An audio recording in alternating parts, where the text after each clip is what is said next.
So today is 26th October 2021, Tuesday class. We will continue our sharing from this book, The Essence of Infinite Meaning, Teachings from the Adapted Verse of the Sutra of Infinite Meaning. We are at page 448, the new adapted verse. Just relax body and mind, then develop a stable posture so that we can continue with our half an hour of awareness-based meditation. We are off the light so that you can proceed with your awareness-based meditation. Half an hour. I will set the alarm of this. So as a maybe recap, awareness-based meditation is to develop awareness within us. When we are aware, we are just silent without thought. That is what your awareness nature is, and that is your true mind. That is your meditative mind. So to develop that, you need to know how to do it. When you understand that without thought, you are already aware, so don't try to think. Don't try to do anything. Don't try to know anything. Just relax, maintain awareness, and let the mind settle down. That mind that I'm referring to is the mundane mind, the thinking mind. Where this mind, you have to train it. Without the spiritual faculty, it thinks a lot. It is heedless, because without the 5 spiritual faculties of Saddha, Virya, Sati, Samadhi, and Panya, the opposite 5, the mental hindrance, will be there. They are sensual desire, ill will, sloth and torpor, restlessness of mind, and doubt. When you have this opposite 5, your mind cannot calm down.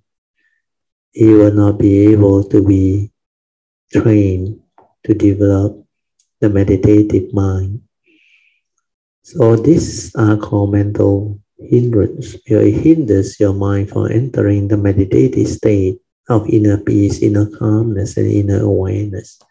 So in order to overcome this, we have to train ourselves during the normal practice or cultivation. Means strengthen your 5 spiritual faculty until they are very stable. Then this spiritual faculty will take over.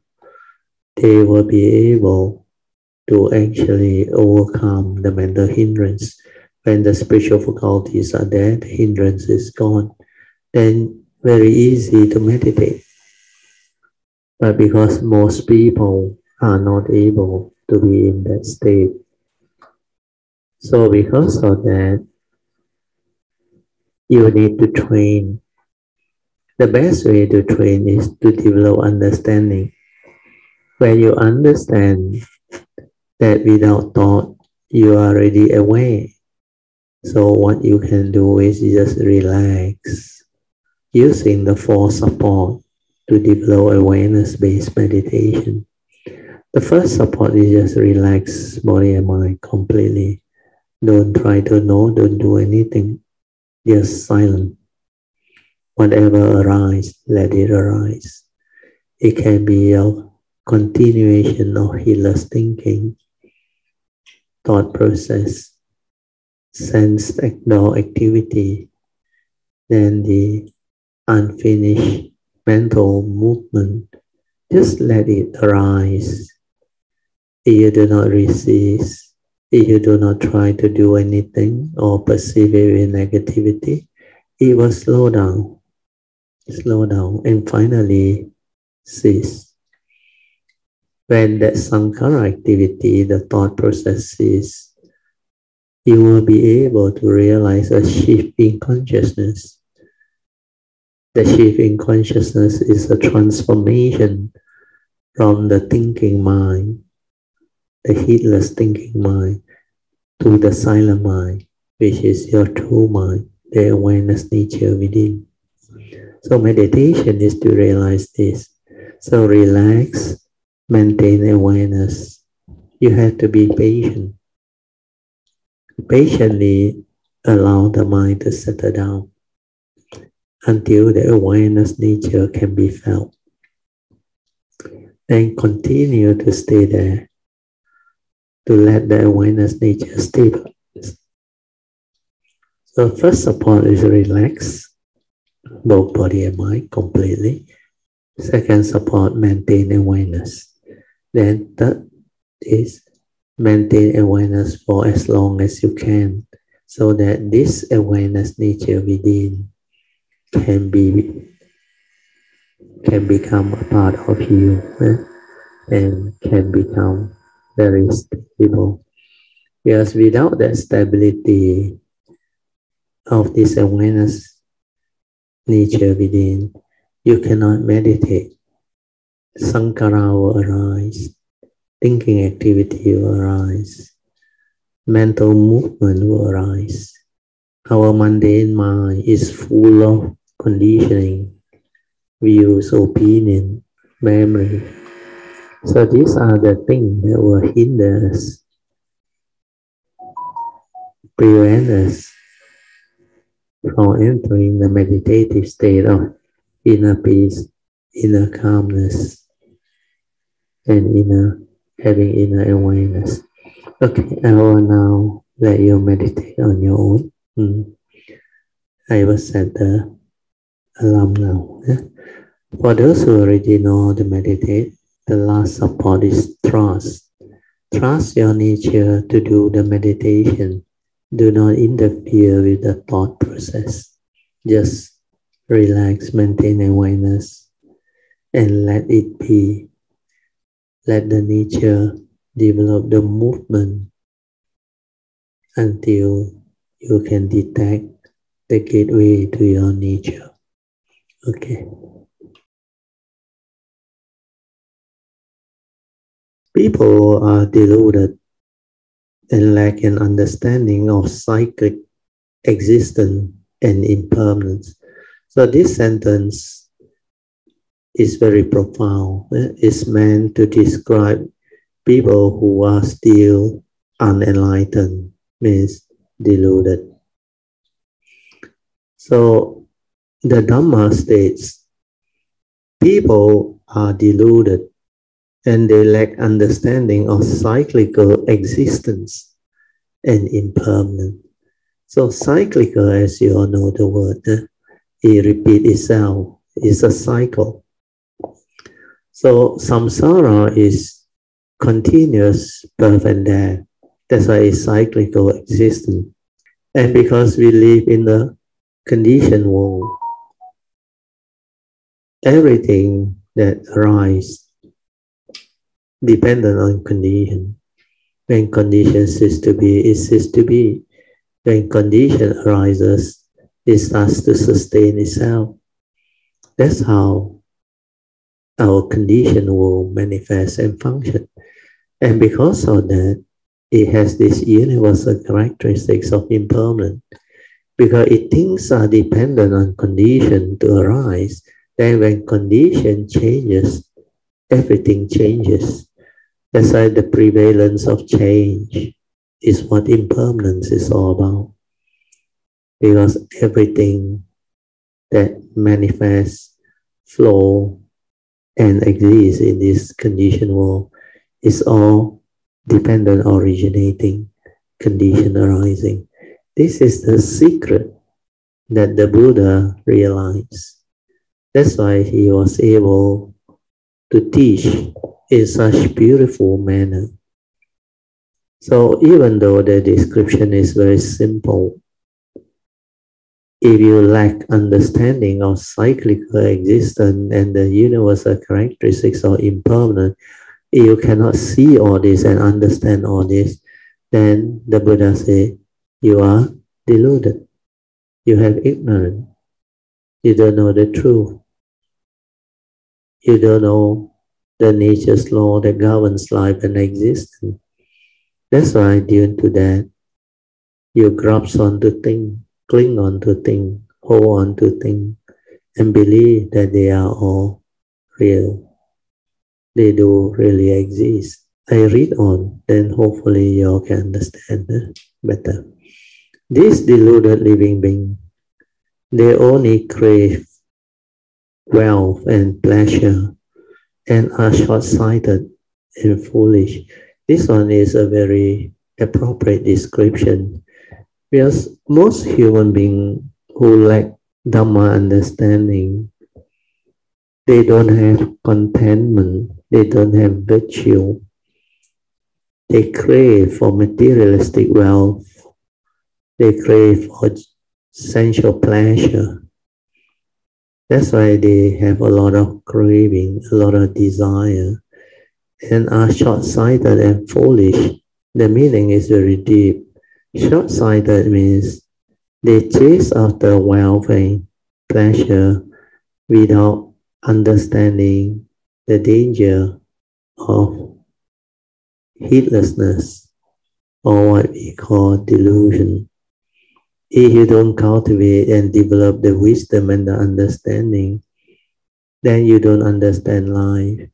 If you don't understand life, you will not know how to live life. Then your life will be entangled. The law of karma will have power over you, and it will condition you into misery, into a lot of condition where affliction keep on arising. So this is what the Sutra meant by short-sighted, means you don't have that wisdom and understanding of the nature's law that governs life and existence, especially the Dhamma, the Four Noble Truths and its three turning. And because of that, you are being foolish. You lack wisdom.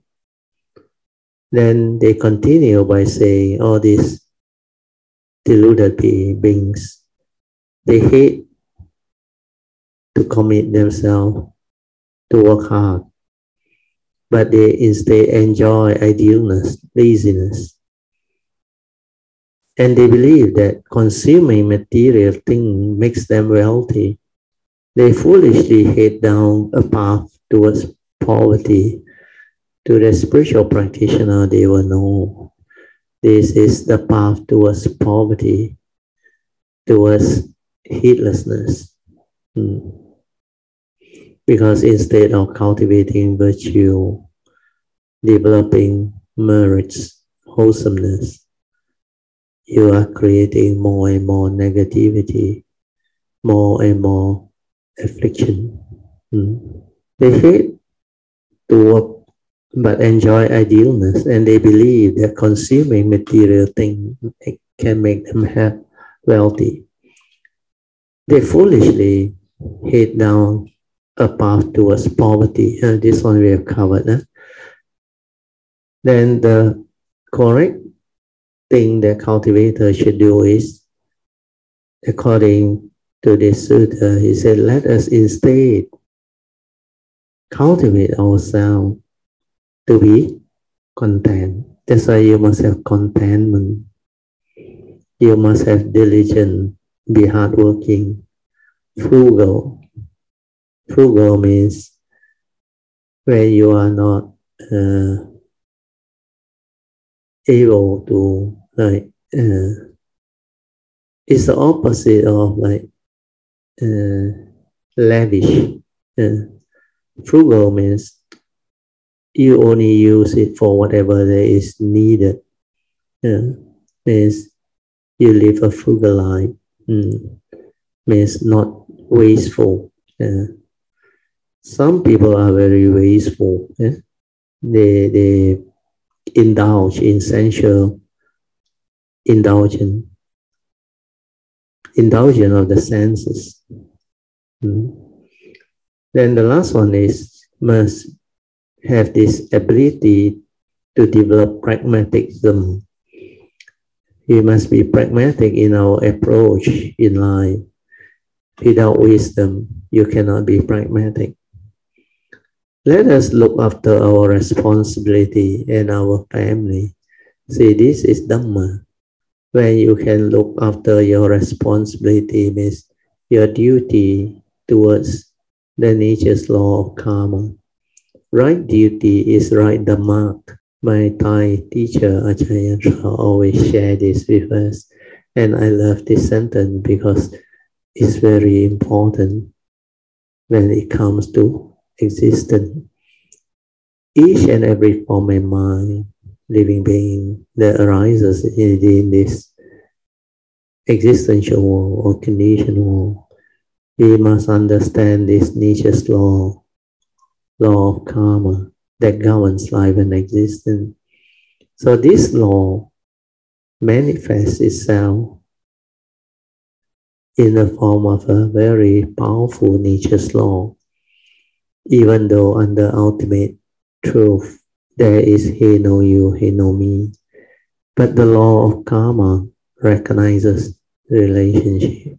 That's why we have our duty towards each other, man and nature, relationship within humanity.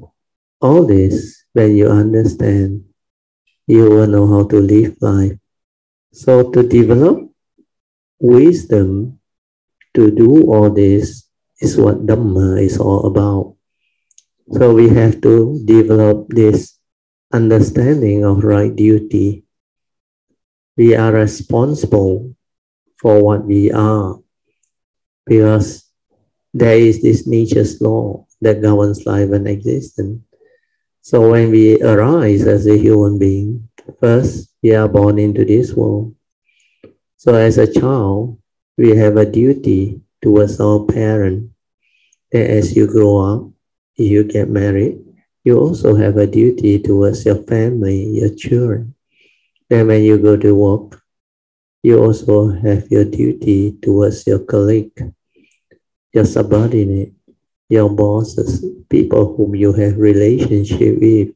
So all this is what the law of karma is all about, even towards the environment, towards nature. We cannot be selfish. If we destroy nature, we destroy ourselves because we are part of nature, the oneness nature. So all this understanding is very important, that you do your duty well. That's why right duty is right Dhamma. Your life will be taken care of. You will not land yourself into entanglement and all these things. So let us look after our duties, our responsibility, and our family. Thus we create blessings for all people. Clear wisdom and diligent practice will greatly enrich our body and mind, means our form and mind, the five aggregate. The first aspect is as a human being. Then the second aspect is our thought process. By cultivating blessing and wisdom, we attain great bodhi, which is true. Because to attain great bodhi, we must perfect ourselves, wisdom and virtue. Okay, now we go into the commentaries. Sentient beings may not understand the impermanence of life. That's why this universal characteristic is very important. Or they may even be completely unaware of it, which is very true. You look around, human being, living being, especially those without Dhamma, even those with so-called Dhamma, if it's knowledge alone, they cannot see this clearly.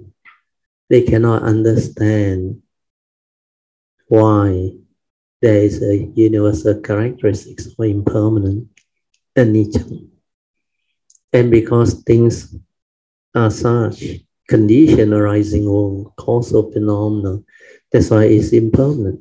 There's a universal characteristic. Whatever that arises, there are causes and conditions behind. That's why all this, we call it the conditioned world. In Mandarin, the Mayana, they call it 因缘法 the conditioned Dhamma.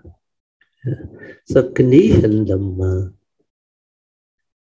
follow the nature's law of cause and effect, the nature's law of dependent originating or dependent origination. That's why the Buddha taught us the Paticca Samuppada, the law of cause and effect or law of dependent origination. Samudaya, the cause of arising. So dependent on this, that arise, then dependent on that, that arise. So cause and effect, condition arising, causal phenomena. And because of that, you will be able to insight into phenomena to realize the universal characteristics are impermanent. And because things are impermanent following nature's law, you want things your way, which is not allowable by the nature's law. Suffering will result.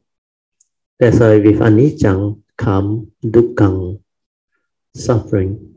The second universal characteristic is a natural consequence.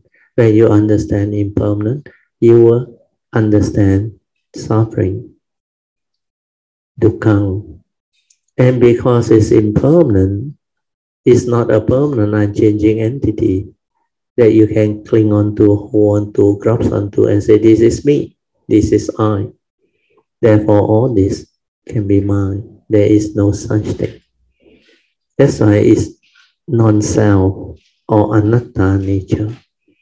And because it's impermanent, lead to suffering, then ultimately it's just nature's law rolling by, mighty nature rolling by. So there is no reality. The other deeper meaning of anatta is not only non-self, empty nature of existence. So these three universal characteristics are impermanent, leading to the understanding of the universal characteristics of suffering and anatta nature, which is the impermanent and empty nature of existence, is very important. When you penetrate this, you realize this, you realize the secret of life. You will not be deluded by the phenomenal world, the phenomenal world of form and consciousness. Because all this, when you don't understand, you tend to grasp, you tend to cling, you tend to hold on to them, believing that they are real and you can have them forever. And that you may also think that you are a permanent, unchanging entity.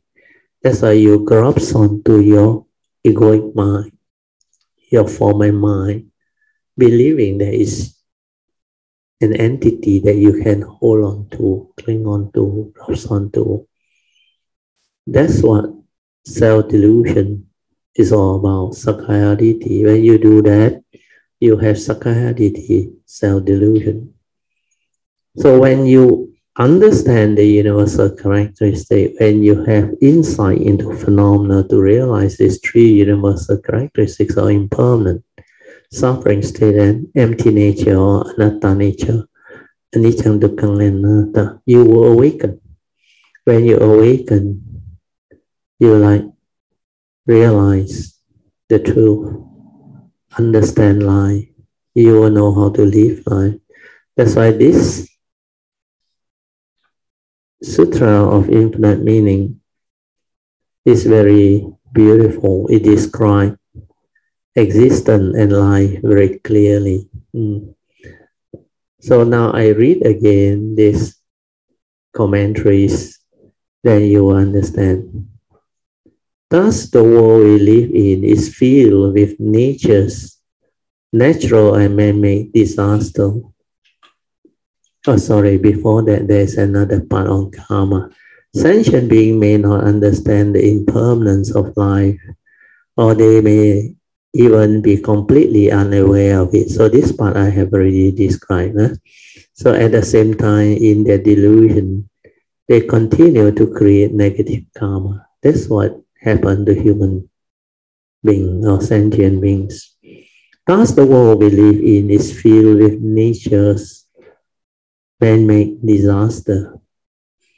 People do not understand the karmic causes behind the condition in society, so they simply complain or criticize, expressing their resentment.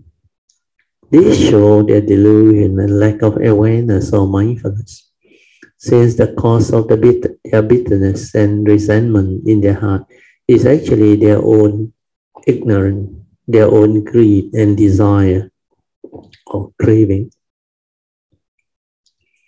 Indeed, many people are short-sighted and foolish, which I have explained earlier on.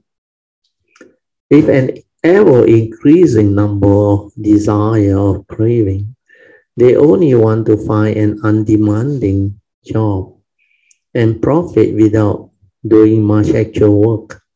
They enjoy idleness, means laziness, avoid difficult work, and are unwilling to do any kind of strenuous work. They just want to indulge in pleasure and spend lavishly, which invariably leads to financial difficulties and problems in their life, including their family life, particularly when the economy hits a downturn. As the old saying goes, on sunny day, we must save for rainy day. We need to live within our means and prepare for rainy days. So this one is very good advice. You really can understand this advice. Make sure you plan your life. On sunny day means when you are doing well, when the economy is growing, when everything is like prospering. So you must actually be frugal. Initially save for rainy days, then develop your own financial freedom so that you will have the means to actually maintain your lifestyle when the recession hit, when there is an economic downturn, when there is crisis. So without the savings, or what we call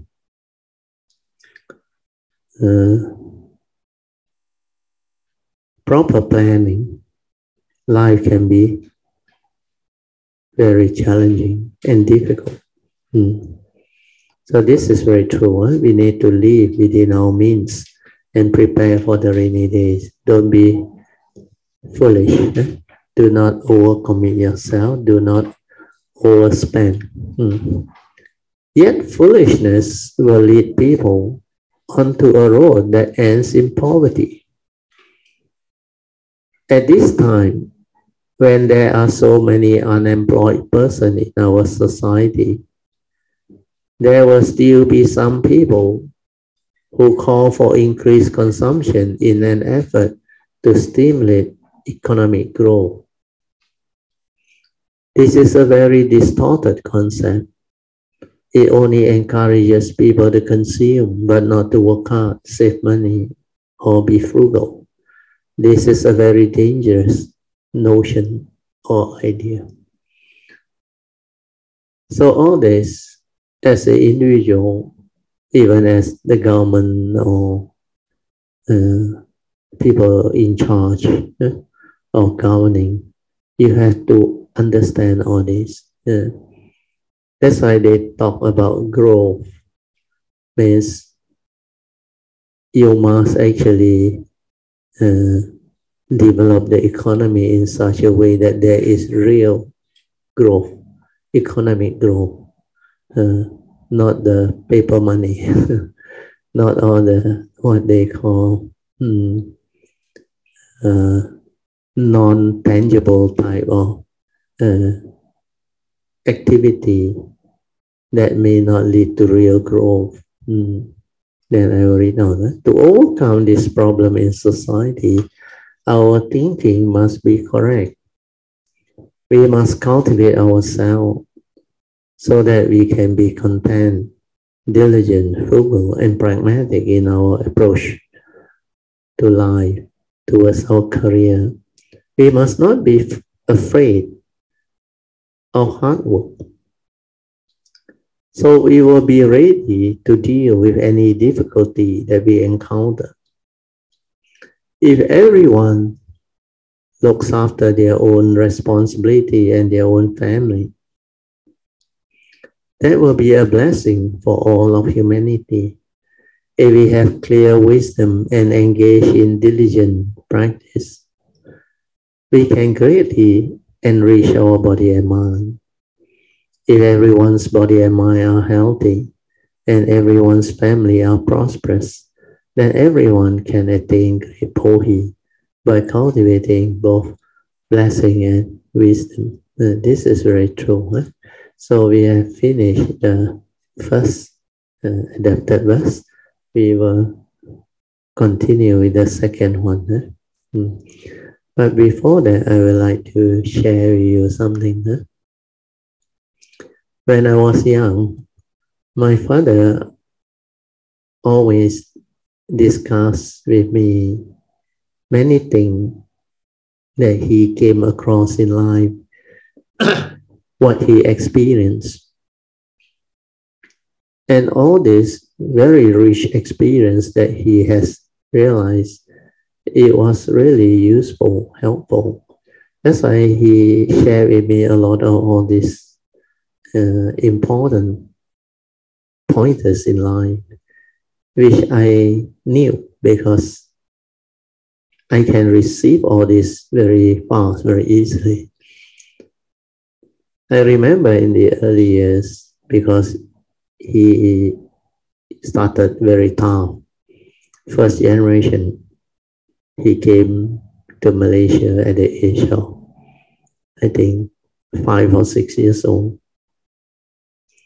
And later on, because of good karma, his father sent him back to have 1 or 2 years of education at least. Then when he was back in China, the Second World War started, Japanese War, Second World War, occupation of Malaysia. So he was trapped in China, blessing in disguise. Then after the war, he came back. Then everything was very conducive because he was hardworking. Then he actually, with some very good karma, especially after I was born, he knew a lot of things happened to the family. Then he told me, he said, when you grow up, he said, remember, education is most important. Because he knew without education, very difficult to come out in life and other things. As I emphasize on education, then as a migrant, he knew citizenship is very important. That's why he teach me 2 important things: citizenship and the education. These are important. You cannot allow this to be taken for granted. That's why later on, when I want to bring up my children, I also plan. I say whatever I learn from my father, I try to make it better for my next generation. Then I continue from there. Then my father taught me another very good thing: brush my teeth. Well, luckily, because of him, we all got very good teeth. Where he and the wife, my mom, they lost their teeth while they were still quite young. They had to use false teeth. So whatever my father learned, he passed it down, which was very good. Then the other thing that he told me, which I remember very clearly and very well, was this: when you start your life, you must be frugal. Wow, that one really gave me a lot of joy, because I know, in fact, I was born a frugal person. I don't need much to survive. I'm very simple. So frugal life is very important. So if you are frugal, you can save. And when you can save, you can grow your money. You can develop financial freedom faster, easier. Then when you are frugal, you normally work hard.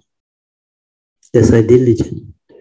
So if you read the Mangala Sutra, you must have this skill in life, whatever skill that can make you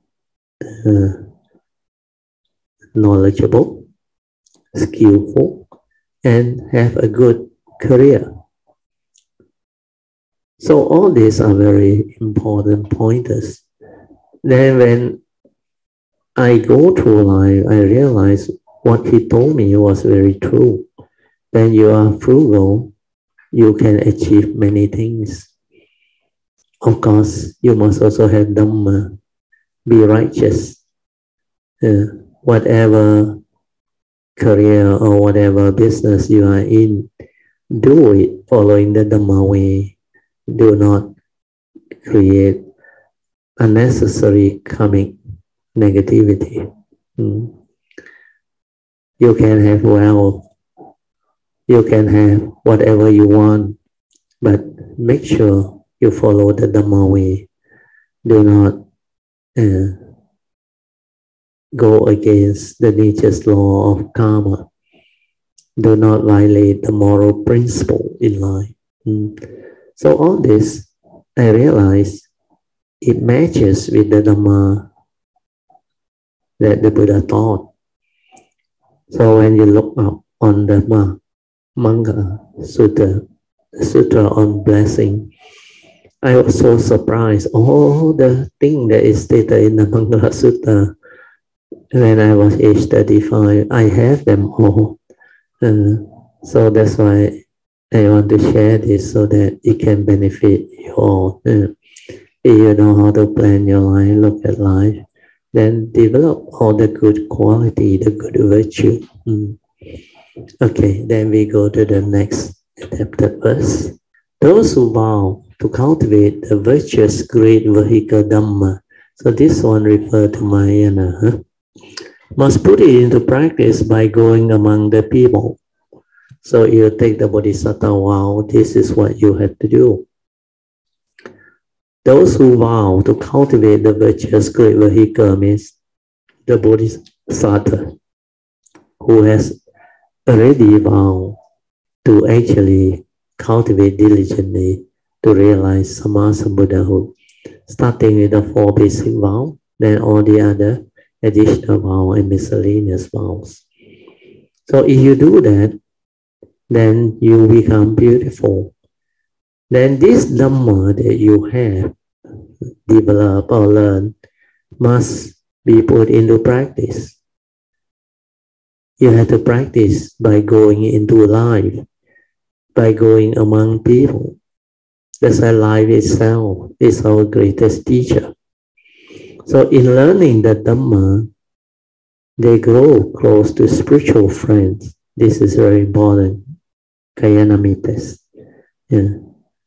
Because spiritual friends is a prerequisite, is 100% of the holy life. Because without spiritual friends, Kayamitas, you cannot really progress or develop the cultivation. You need to have spiritual friends, especially all the great beings for Pusa, means all the Buddhas and Bodhisattvas and cultivators of the way, the Triple Gem.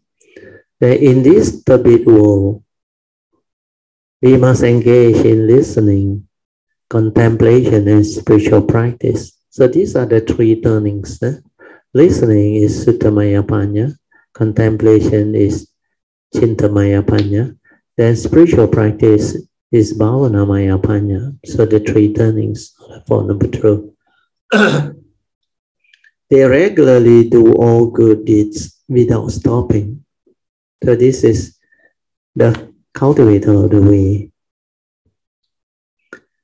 They are awakened sentient beings that engage in spiritual practice, which is true. Where these bodhisattvas, they are enlightened beings. The moment they are connected, they will recall their enlightenment. They will connect back. Then they will continue their cultivation. Because they are awakened sentient beings, they can really do their duty, fulfill their vows, and engage in spiritual practice. The purpose of spiritual practice is to transcend cyclical existence so that we are liberated from transmigration. This one is samsara, the wheel of life, birth and death. So to be liberated from transmigration means to be free from rebirth within the sixth rhyme, So you have to realize the full enlightenment, at least arahantship, to completely root out ignorance. So when you are liberated from the transmigration of the sixth rhyme, then you are really enlightened. Actually, the sixth rhyme all exists in this world. We can see heaven among our human rhyme. There are also humans. There are also asura rhyme. Asura are the demon rhyme, as well as animal rhyme, hungry ghost rhyme, and hell rhyme. Depending on the karmic condition we create, our karma takes us through cyclic existence accordingly. This is the law of karma. When we leave our present body, we will be reborn into a different environment. As long as we are alive, no matter what kind of environment we find ourselves in, we must seize the opportunity to cultivate our mind. It is rare to be born a human. This one I think we have gone through. And it's even more rare to hear the Buddha Dharma. So Mahayana always share this. 人生难得佛法难闻. 人生 means the human form, the human body. It's very rare to be born as a human. Because the probability is very low. And it's even more rare to hear the true teaching, the Buddha Dharma. Since we have this precious opportunity, this light, this golden window, we must form great aspiration to cultivate the great vehicle Dhamma and practice it among people. We must not only seek to benefit ourselves. Everyone on this planet is interrelated. So if the greater world around us take a turn for the worse, we cannot possibly find peace or happiness. Therefore, instead of working to only benefit ourselves, we should also work to benefit others. We must make great vows, practice the virtuous great vehicle Dhamma, and awaken ourselves and others. Only then can we achieve perfect awakened conduct. So this is very important. And you have this understanding, you will succeed in your cultivation of the Bodhisattva way. We not only must accept and promote the virtuous Dhamma, we must also befriend and learn from spiritual friends. This one is very important. Spiritual friend means Kayan Mitas, Dhamma friends, who walk the path of Dhamma. As the saying goes, there is always someone better. We must not merely do good deeds ourselves. If we see others who are doing them even better, we must follow in their footsteps. Then we can, in this turbid world, engage in listening, contemplation, and spiritual practice. After hearing the Dhamma, we can mindfully consider it and choose the proper method of practice, and then we can practice it in accordance with the principle. We must avoid being drawn to empty teaching, and instead choose methods that are practical and grounded. By following the true Dhamma and not become biased towards emptiness or attached to existence, we can benefit both ourselves and others. So this one is involving the Bodhisattva. So when the Bodhisattva really develop the cultivation, they are very different. They follow the Dhamma way. To create these benefits, we must regularly do all the good deeds without stopping. The Bodhisattva path is endless. That's why I always tell you all, wisdom is unending. We must continue to learn and advise. Then we will be awakened, sentient beings that engage in spiritual practice. We must make great vows and learn from the good deeds of Buddha, Bodhisattvas, not only in one lifetime, but in all future lifetimes. Our attitude cannot be, I have already done a lot in this lifetime, so now I can stop and relax. There is no such thing. As long as we are still breathing, and have the energy to work, we must make use of every moment, thus creating a lasting legacy.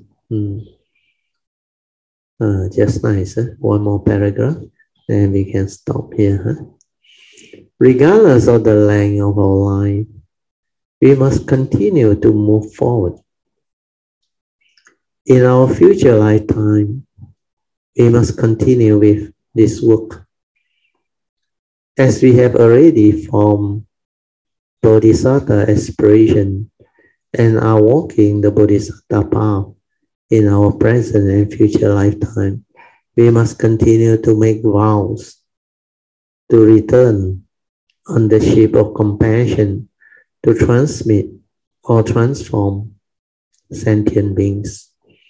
If we can delegate ourselves to working for others, if we can awaken ourselves, awaken others, and reach the state of perfect awakened conduct, we can guide everyone onto the path of enlightenment.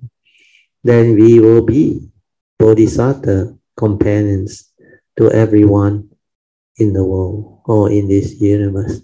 So this is a very beautiful adapted verse that describes the cultivation of Bodhisattvas. And when you understand this cultivation, you become very different.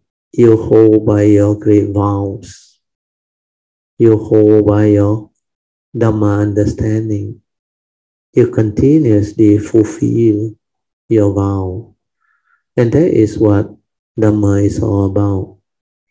You do your duty because you have understood clearly what this conditioned world is all about, how all these are possible, the coming and the going. Then the whole of the secret of life within the existential world, the conditioned world and the unconditioned world. When you understand the Dhamma, you understand the secret of life, and you will know how to live life. And you have that understanding, you will become very beautiful. That's why life take a turn. Life become meaningful, beautiful, wonderful. That's why the Heart Sutra describes all this beautifully. In true emptiness, there is wonderful existence. Means when you comprehend or understand true emptiness, when you have penetrated the Dhamma deep enough, then life becomes wonderful, meaningful. Then you know how to live life. You know how to actually come and do your duty. Continue with existence without delusion. Then while fulfilling your vows, you can also get to experience a lot of very beautiful, wonderful existence that living being is not capable of having, because they lack Dhamma, they lack the complete understanding of this cultivation of the Bodhisattva way leading to Sammasambuddhahood. That's why when you are towards the end of the cultivation, everything becomes so wonderful and so beautiful. Life becomes meaningful, very pristine, and very beautiful, very wonderful. So we get to really experience all the pristine wonders and beauties of life. Then we can really live life to the fullest. We can really experience life to the fullest. Then we can actually develop a lot of understanding, a lot of affinity with sentient beings, with great beings, with nature. Then we can get to explore a lot of possibility of civilization. Because civilization continuously evolve and become more and more sophisticated, interesting, and beautiful. So even what we have gone through our last 4 or 5 decades, our Earth, planet, Mother Earth, has actually given us a very complete, beautiful summary of possibility of existence. The last 40, 50 years, the transformation of our planet Earth, the consciousness, technology, understanding, is really phenomenal. We were actually very backward. Our latest recorded civilization, according to history, our present civilization is only about 3,000 or 5,000 years. 5,000 years. Because the recorded history, I think, started with the civilization at the various great recorded places. The first one is, I think, in the Middle East, the Euphrates River civilization. The river now all started with great river. The India, the Ganges and the Indus civilization. Then China, the Yellow River and all those things. So all this recorded, well, I think,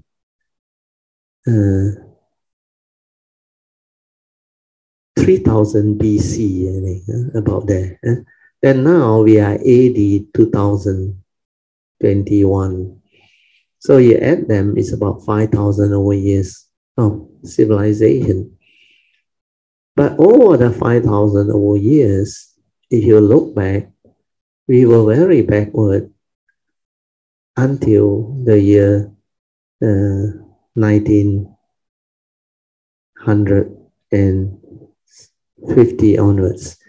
Because the first two World War, we are still very backward. A lot of things we still don't understand. Then the real progress came, I remember, was in the 70s and the 80s, the late 70s and the early 80s. That's why you add them up, 80 to now is about 40 over years. So the last 40 to 50 years or 4 or 5 decades is where we see phenomenal progress or growth, especially science, technology. We went through the various type of great transformation from initial agricultural revolution. We progress into industrial revolution. Then after that, we had the high-tech revolution. So now we are moving into the internet era, AI, all the various multimedia, everything. So now thing has become so different. Data's speed of transmitting data and our computers, our chips, they are capable of such capacity, which in the past never able to. So now they got supercomputers, quantum computers, and technology is developing so fast. So what is lacking is the consciousness part. That's why the spiritual aspect, the evolution of consciousness to actually keep pace with technological advancement is very important. Because if you are a spiritual practitioner, you will know technological advancement is actually by the mundane mind, the thought process. Thought has this power to create technological advancement, knowledge, technology, to probe the nature's law, the universe. But they are not the nature, the true mind, the consciousness, the awareness. That's why thought has its limitation. So technology has its limitation if there is no spiritual understanding to keep pace with it. That's why we can destroy ourselves. We can get ourselves into trouble if we allow technology to move too fast without a balanced approach to the spiritual understanding, the spiritual evolution of mankind. So all this, hopefully, the new generation later on will come to understand and explore. That's why we are starting to see the shift. Nowadays, more and more technical people who has their past, they are moving into the spiritual field to develop spiritual understanding, to keep pace with technological advancement. So this part I just want to share with all Kayamita so that we can understand. Then you should actually rejoice with your good life, your good blessing, because this transition period, the last 40 over years, you can see a lot of changes, a lot of transformation of consciousness and evolution of our human species, our human civilization. And we are so blessed because we see the old and the new. Yeah. That's why now they have to subdivide the new generation of kids into millennium children, generation X, generation Y. Last time, our time was the best. Baby boomer is the parent don't have family planning. Most of them give birth to a lot of children. One husband and wife couple can have 9 children, 10 children, some more. But now it has changed. Most of them have only 2 or 3. But of course, there are some who still have 4, 5, and 6 and big family, but very rare. So all this is what life and existence is all about, what civilization is all about. If you are observant, mindful, if you can reflect and contemplate on all this, you will understand. And the beauty of being born during this period, that's why I call it the wonderful transition period. Because I was born in the year 1954, the right timing. After World War II started in the year 1940. So about 14 years later, by then, the world had picked up. After that war, education system, everything has actually picked up. Then I had proper education. Then I grew up during the 60s and the 70s. I saw the old civilization. where life is still relatively backward, primitive. We don't have proper water system. We took well water when I was young. I remember my parents. Then later on, when I was about 6 years old, then they start to have pipe water. Then electricity come in. Then black and white TV. Then the time bicycle most of the time. Once a while, very rare, you see motorbike. Then 70s, 80s, you start to see motorcar. Then in the 70s, I went to university. I actually get to live life and enjoy a lot of things. Because the campus at that time and the campus now is different, very different. We had our days and our experience, which were very beautiful. And I have a lot of joy and gratitude towards my nature's ability to choose the timing. Then everything fall into place. Then I able to evolve and develop all this possibility. Then I reached the pinnacle of every aspect of life, which is very beautiful to me. That one is really not easy unless you have the Dhamma. So all this, you must thank your good karma, your good nature, your good past, for you to have all this understanding and very rich aspect of life that can actually be made possible because of what we are going through. So even at the moment, of course, not that young anymore, 67 plus, going to 70 soon.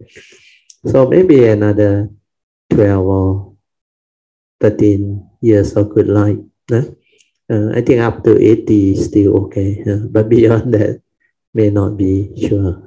So we have to really take care of our health. Then maybe if condition is such, we will see more things. But I believe 10 more years, I will get to see a lot more. But my children, they are their generation. They are 20 years younger. So they get to see a lot more. That's why they will have their own good life and good condition. So all these are possible. You have the Dhamma, you know how to plan your life. And every year is actually very beautiful existence. Although we experience life like passing by very fast, my wife used to tell me day by day very fast, especially 1 week very fast. Tuesday class, Thursday class, then Sunday, then next week already. Then now, end of October, going to Christmas again, then Chinese New Year, next year, 2022, year by year, things are moving very fast. And this 1.5 to 2 years is really beautiful new normal, pandemic and all that thing. We never see before, never witnessed before. Then even tsunami and all that thing. A lot of things that are happening to our world, which actually we seldom get to understand and see if we had not progressed to what we are now.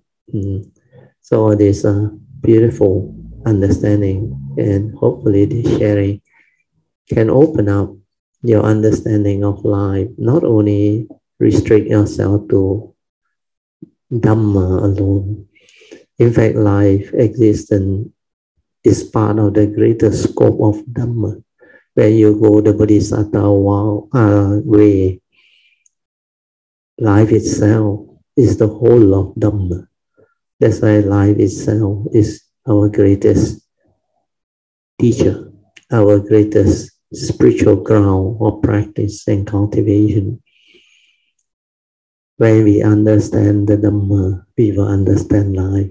That's why it's all interrelated, intertwined. So these are very beautiful understanding. Hopefully, Kanyamita can listen to all this and grow from all this understanding and develop your own understanding and evolution of consciousness. Then cultivate diligently, develop the spiritual faculty of Saddha, Virya, Sati, Samadhi, and Panya. Then diligently walk the path of Dhamma, take the Bodhisattva vow and go all out to cultivate this so that your future will be taken care of. So all these are very beautiful. Okay, I think we will end here. The seven Mary is inconceivable.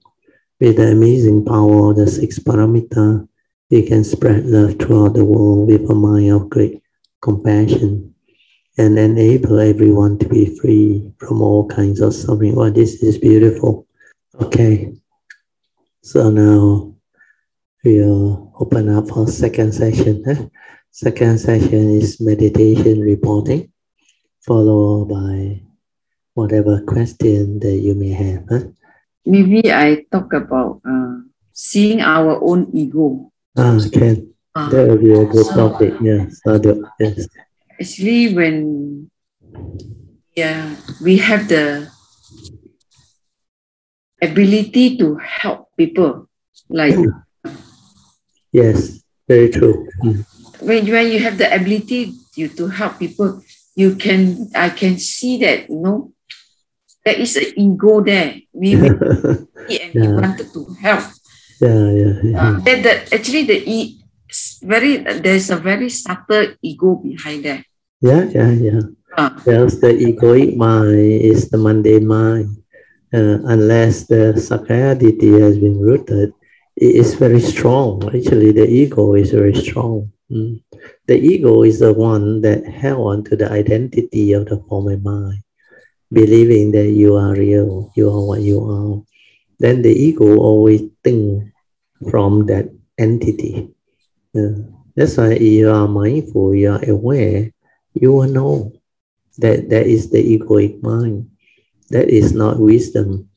Because when you act as a form of mind, you can either act according to memory, which is your conditioning, your views, your opinion, and all those things that you hold on to in your memory, or you act according to wisdom. That's why I always share with you all what J. Krishnamurti used to share. Acting according to memory is not acting at all. How do we act? We must act following wisdom, following the Dhamma way, the understanding. Of course, that part is the Buddhist teaching, is not Krishnamurti. Krishnamurti only the first part. Acting according to memory is not acting at all, but he saw memory is full of all those rubbish. But he didn't say how to act. So that one I add in. So you have to act following the Dhamma way, wisdom way. So that aspect, you need to develop the mindfulness, to be sensitive, to be aware, to cultivate. That's why you decide to share this topic. Is very good. Pamasri, you can continue. Sadhu to you. When there is when we have no thought, when the condition arises, you just, out of spontaneously. Yeah, of course, the description is like that. That's why the Buddha always says, Somanasa Sahagatang, means spontaneous at all times. So, Asankalikang is spontaneous reaction or spontaneous action. Means without going to memory, the thinking, the mundane egoic mind. So that part cut away the ego, cut away the mundane aspect of the thinking mind. So in order to have this ability to develop what we call wisdom way to act, we need to have yoniso manasikara. Yoniso manasikara is the wisdom that has a reason. That's why you don't cultivate according to the Dhamma way. You cannot develop this wisdom, this Yoniso Manasikara. So without this Yoniso Manasikara, you cannot act. The real action comes from this Yoniso Manasikara, the wisdom that is connected to the form and mind. At the moment of sense experience, the first thing that comes is this Yoniso Manasikara, wisdom, the Dhamma way, the understanding. That one will free the ego. If without that, the memory will come in, the egoic mind, the conditioning, the views, the opinion, the reaction, the stirring. That's why this one you must see clearly in the meditation, daily mindfulness, daily life. Without all this, to develop clear understanding and awakening, the Yoniso Manasikara cannot stabilize and settle down. If it cannot stabilize and settle down, you try to like spontaneously act, you can't. But what you might be able to go through is sometime in certain aspect of life, when you go through a certain moment, spontaneously you just want to do, because it doesn't go through the memory. It's like last time I remember Joyce, when he was with us on the first spiritual trip, we went to that temple with a lot of dog, a very old Thai temple. According to her, it's the first time she was there. But she felt very at home, and she felt a lot of things like the parent there. Then she spontaneously was in tears, cried. Then he wants to donate, because we were there, we were collecting some common fund to pull together to make offering to the temple.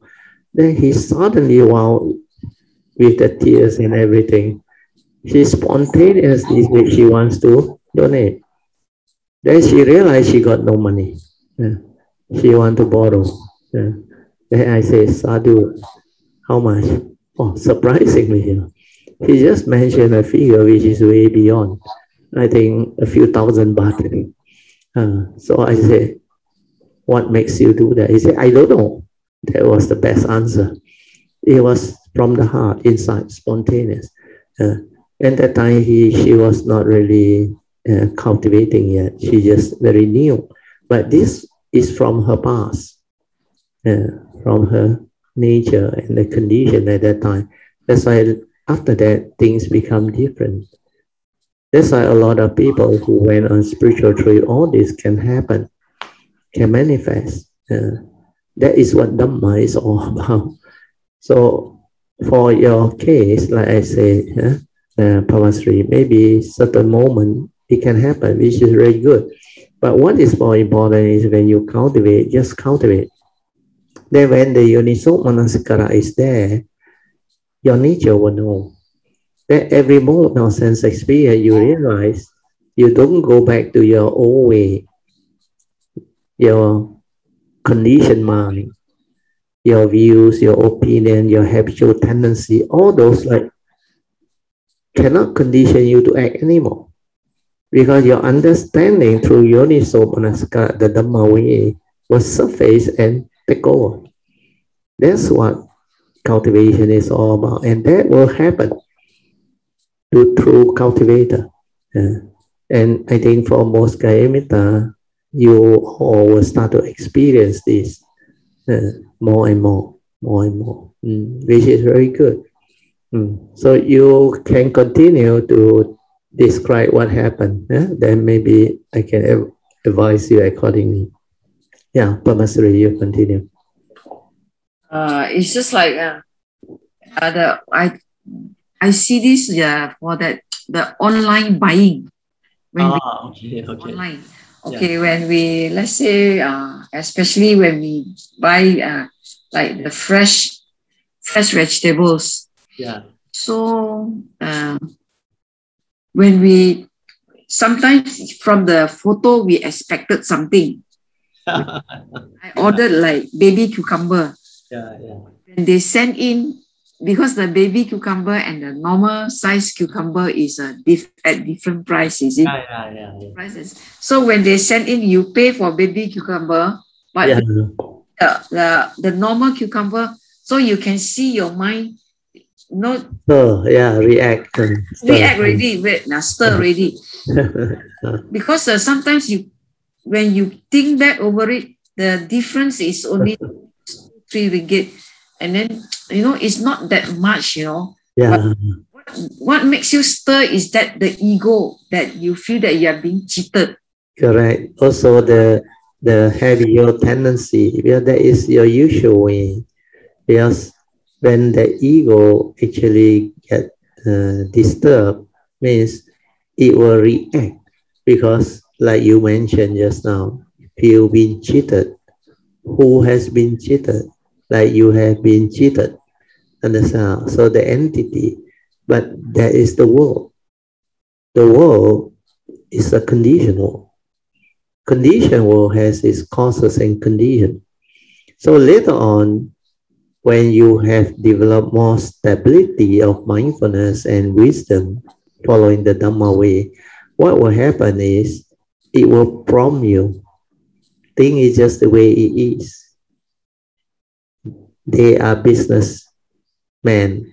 They sell things online. That's why the law of karma come in. So you will accept the reality of the moment. Yeah, this is what happened. Life is like that. He know you, he know me. But the form and mind is subject to karma. You will understand that. Then only you can see your habitual tendency does not go that way anymore. That this is wisdom way. The Yoniso Manasikara will prompt you. He is the way he is. The way things are. Dhamma. So this is the transformation phase that will happen. But at the moment, it's good to see that your egoic mind still stir and react. Never mind, because this is habitual tendency. Your what we call Yoniso Manasikara, or the Dhamma wisdom, has not stabilized yet. Although I have shared with you many times, learn to see things as they are, like the Buddha said. Jnana Dasana, direct knowledge and vision of the reality. When you can see things as they are, means no mark of self, no mark of others, and no mark of life, Dhamma, everything. So when you have penetrated no mark, which is not easy, then all this become different. Then you will know, he know you, he know me. The world is the world, conditional. Thing is just the way it is. Then you can accept the reality of the moment. You can be at peace with everything. You just laugh, because Dhamma is such. Then you start to see the way people live their life. If you don't have the Dhamma, you will continue to cheat, continue to deceive, continue to do all those heedless things. But if you have the Dhamma, you will not do all those things. So this is where the difference is. When the Dhamma is being cultivated, you can see all this. You can understand all this. And that wisdom that come out to prompt you, root out the habitual tendency, root out the egoic mind that continue to stir, react, and think that way. That's why all this become possible. Unless you have gone through the cultivation, develop the stability of it, and see all this, then you will not be able to experience what I shared with you just now. But the beginning stage of what you see now is very good, because at least now you are conscious and aware of your present condition. So this is the part last time I used to advise Kayamita, especially those who have progressed quite far. Their Monday mind going to collapse soon, or maybe near collapsing. You must be mindful of all this so that you understand what happened. Because what happened to me in the year, I think end of 1989 was, I knew my mundane mind was about to collapse already. Then I realized I got not much time to see all this, to understand all this, to share with the world. Not to say I need to know. Actually, I don't need to know. The transformation will happen. But I want to understand all this so that I can share with people and teach. That's why now, when you bring up this topic,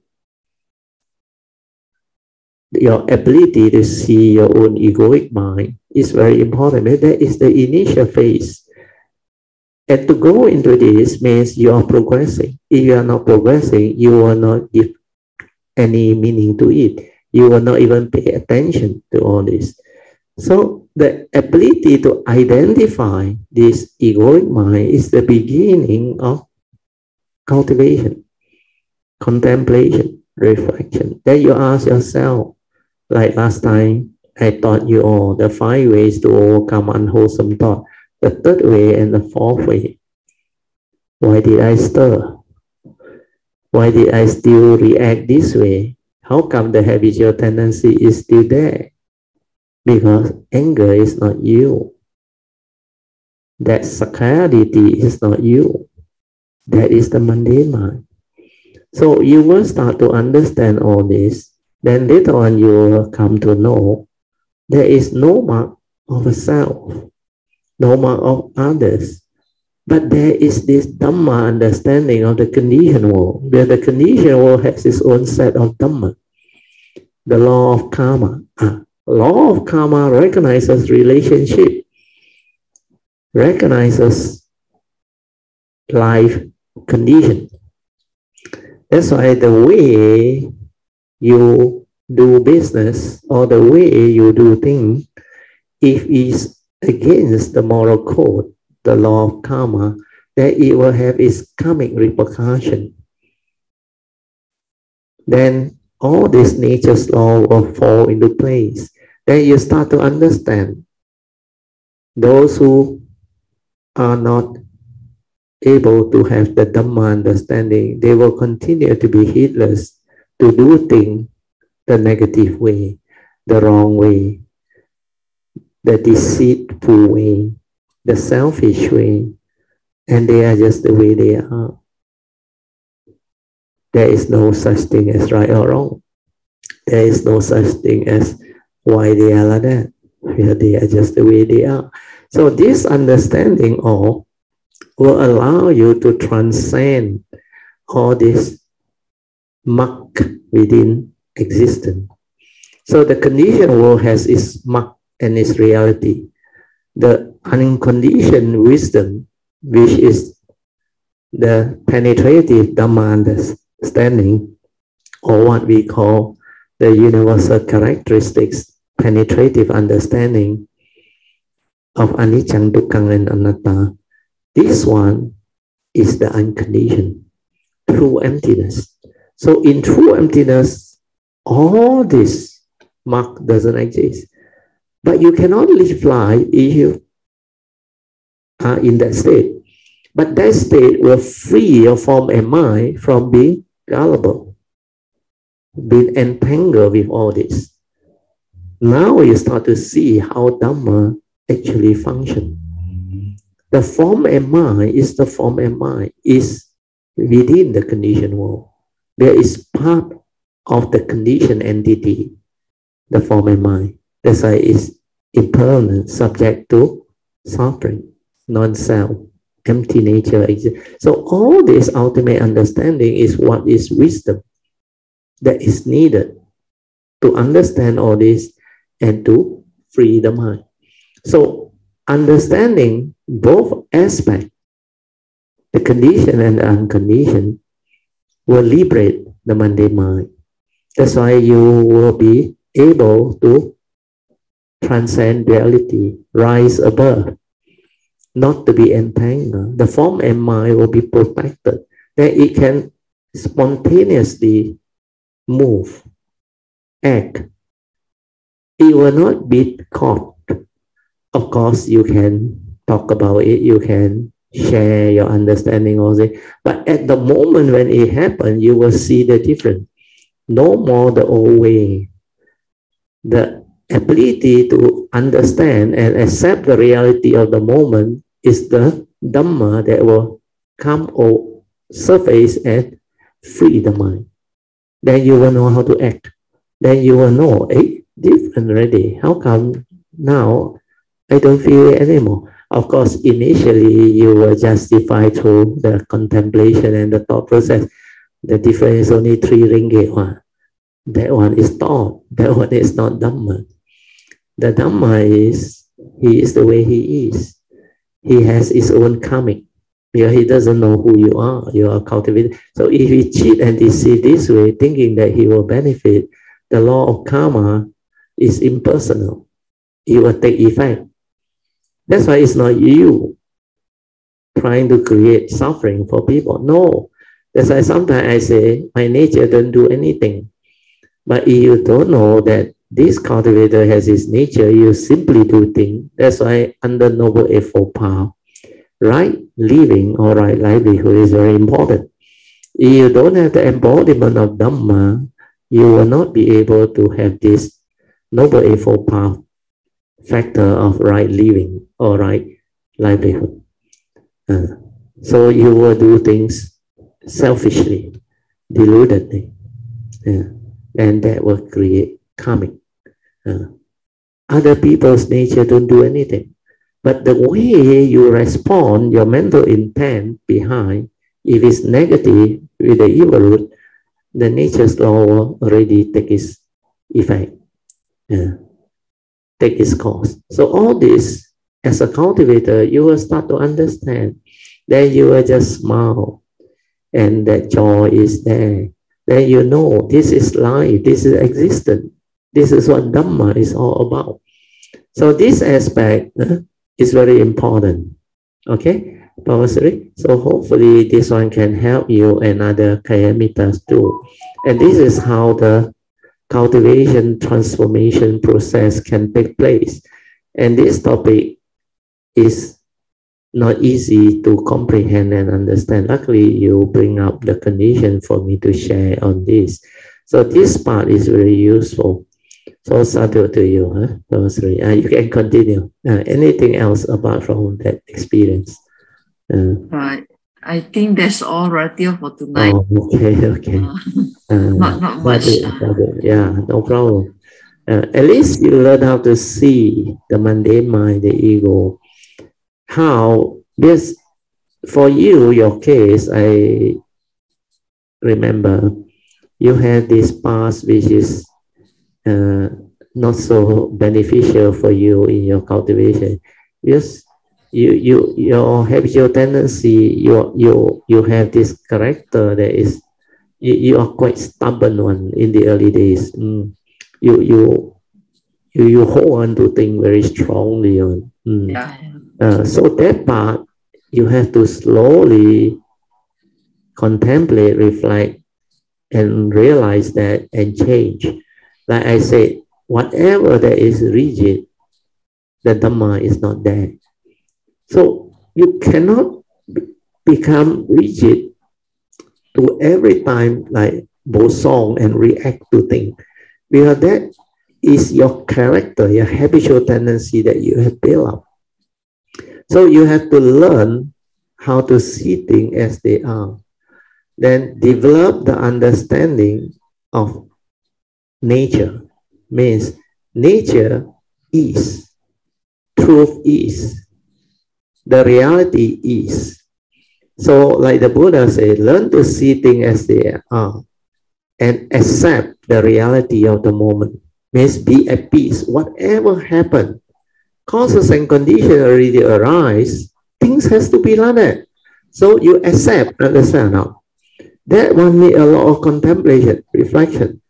Then of course later on, the third turning, Bhavanamaya Panya, the insight, the awakening. That one will transform. That one is very penetrating. But initially is the contemplation, the reflection.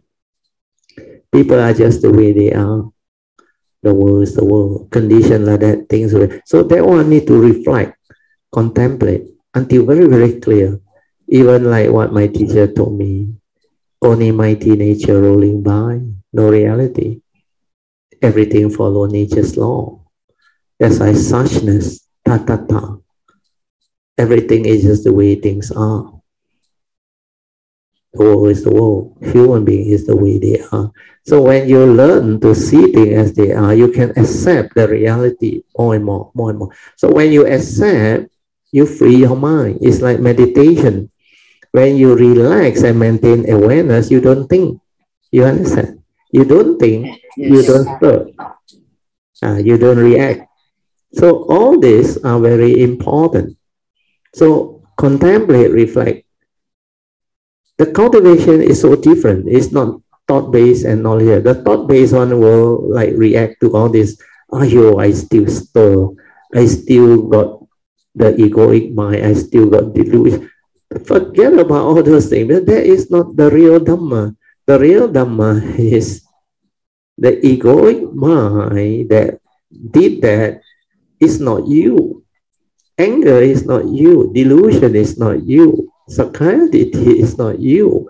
These are conditioned state born on wrong view, wrong thought, conditioned by the evil root. Because the Dhamma, Yoniso Manasikara, the wisdom behind, is still not stable, not there, cannot cope with all these things. So you have to contemplate, reflect, stabilize all this, then silence your mind to develop the daily mindfulness until very stable. Then when this one become very stable, you will one day insight in the phenomena awaken, and that understanding is very penetrative. Then your whole understanding becomes so different. And then that time, the Yoniso Manasikara will come out. My daughter want to share something here. Sekian to Sister Pharmacy. Something came to mind. My dad mentioned wrong thought, motivated by evil roots. I could relate to your situation because I had similar encounters with online purchases. So for my experience, I noticed the wrong thought. I had similar wrong thought initially, motivated by selfishness, ego, and self-righteousness. Like when you do business, he should be honest. He shouldn't misrepresent. What he sells should be what he sent. So these are all the wrong thoughts motivated by anger, self-centeredness, egoistic, trying to view the whole world as a perfect place. Everybody should do the right thing. So then I was thinking, well, people receive right orders, and then I received this kind of order. If it didn't meet my expectation, okay, if karma works the way it is, that means I might have misrepresented something before in the past. It could be past life, this life, might have oversold something or actually told a white lie, and then this is how I pay back my karma. So then it becomes like, hey, it's fair, right? And then when I think about it, the right thoughts that could come from this situation could actually be, hey, if it's an order mixed up, someone got my expensive order, I got their cheap order, well and good, I let someone else enjoy what I ordered. Then there's also the gratitude that, hey, at least something arrived. There are so many that got nothing back. So there's so many ways our thought could be used to bring about gratitude and a better peace of mind, a better scenario that we can think of to view it in positivity. We will never know what actually happened. A genuine mistake, outright wanted to cheat or whatever. It doesn't concern us what his original intention is, but my intention of thinking about the scenario as a negative scenario, that he was intentionally trying to cheat, is not going to help anyone or anything. It's going to aggravate the situation, promote more negative energy in the world. So that's why when I get to that point, I decided, why not think about positive things that could be brought about by this situation. For every coin, there's two sides, right? Think of the side that's positive. Then I realized nothing really can bring you down or bring me down after that. Life becomes very interesting. I hope this helps. Sadhu, sadhu. Okay, sadhu, sadhu, very good. So this style of sharing is very good. Huh? So Pamasare, hopefully you can also develop some understanding of what Sui has shared, because what she has shared is the, I should say, the intermediate way to actually slowly move on to the wisdom way, because while the wisdom way has not arisen, so what she reflected and contemplated is very good. There are no more negativity. He learned how to accept the reality of what happened because it could be karma. So that one is, of course, right view, because very likely, like the Buddha say, whatever they arise, there are causes and conditions behind. How come you cannot cheat this time, the online purchase or housing? If you are in the past, you must have cheated somebody, which is true. Then you can be at peace, you can accept the reality and you can move on. Then, of course, she tried to like create new conditioning of the new, more virtuous thought. Maybe, like he said, the original one was mixed up. The order was mixed up. So when it was mixed up, the person who received the authentic one or the good one, well and good. So she rejoiced, means no more negativity. So this is the intermediate phase of mind state, developing more and more wholesomeness, less and less negativity. But ultimately, to free, you need to have the wisdom, the awakening, the understanding to accept the reality of the moment.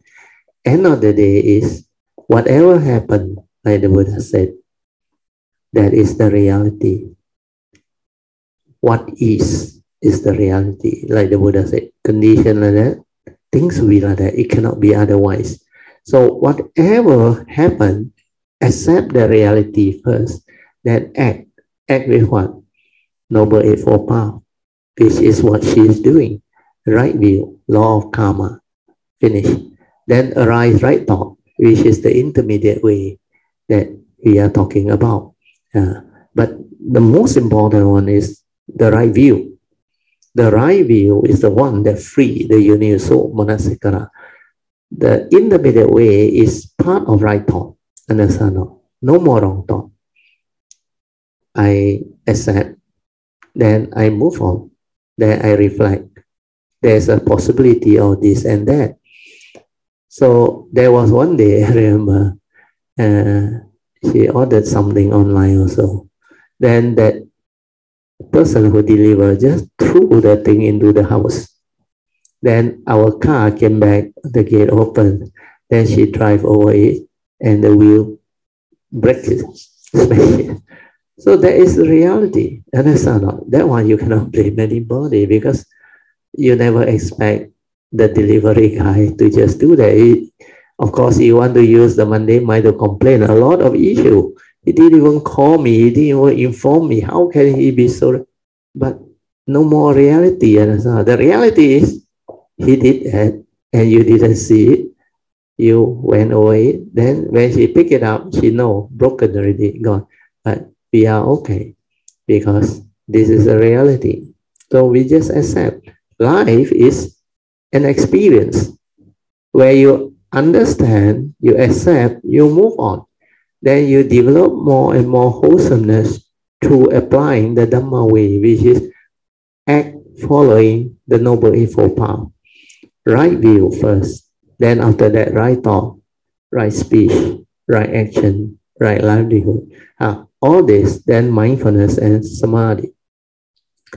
The four right effort is a constant cultivation, constant practice that cultivator need to develop and evolve until very stable.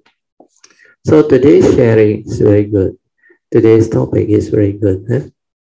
ability to be aware of your mundane habitual tendency, the way the mind reacts to things, to conditions. And this is part and parcel of cultivation, which is a very deep aspect that normal cultivator cannot understand, whereas they think they have to have this Dhamma knowledge or insight into phenomena, awaken, but all this habitual tendency, the mindfulness, the awareness, the silent mind to observe, to understand, and to awaken, and to come out with the right understanding, the yoniso manasikara, that part is not taught. That's why people cannot apply. That's why they thought sit, then enlighten. The cultivation process is not like that. If it's like that, then no need to do daily mindfulness. The daily mindfulness is to see this subtle ego, habitual tendency, how the mundane mind actually operates, how you get yourself entangled. Then from there, how you can develop the right understanding to free and liberate, the right view, the wisdom, the yoniso manasikara, all those things. So this aspect of cultivation, I realize is missing, not taught. What is being taught is the knowledge, and other way of like meditative experience and all of the thinking that once they experience those things, they equate it to enlightenment. What jnana. No, the real cultivation is not like that. Wisdom is an awakening. It's not a meditative experience. Oh, 10:30 already, yeah? My wife alarm came off. Anyway, I think we will rejoice with all the good condition as shared by Sister Pamasari and my daughter, so that Kayamita can learn. Let us rejoice. Sadhu, sadhu, sadhu.